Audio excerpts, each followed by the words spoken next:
Surat Sachin JDC પોલીસે આત્મહત્યા માટે ઉશ્કેરવાના ગંભીર ગુનામાં સંડોવાયેલા એક આરોપીને ઘટનાના કલાકોમાં ઝડપી પાડવામાં સફળતા મેળવી છે।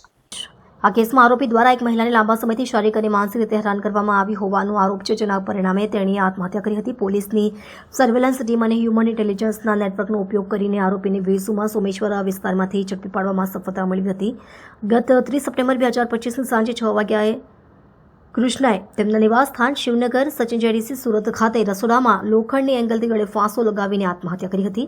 તપાસ દરમિયાન મૃતકના પતિએ તેમનો મોબાઈલ ચેક કર્યો ત્યારે મોબાઈલ નંબર 9454216832 પરથી મોકલવામાં આવેલી 4 ઓડિયો ક્લિપ મળી આવી। આ ઓડિયો ક્લિપમાંથી જાણવા મળ્યું કે આરોપી અજય કુમાર રામનેવાલ મોરિયા દ્વારા છેલ્લા 8-9 મહિનાથી મૃતકને શારીરિક અને માનસિક રીતે હેરાન કરવામાં આવતી હતી અને તેને મારપીટ પણ કરવામાં આવી હતી। આ તપાસના આધારે રંભા ગુપ્તા દ્વારા સચિન જેડીસી પોલીસ સ્ટેશનમાં ફરિયાદ દાખલ કરવામાં આવી હતી। આ સમગ્ર મામલામાં સચિન જેડીસી પોલીસે ઘટના બાદ માત્ર ગણતરીના કલાકોની અંદર જ આરોપીને રામેશ્વર કોલોનીમાંથી પકડી લીધો હતો।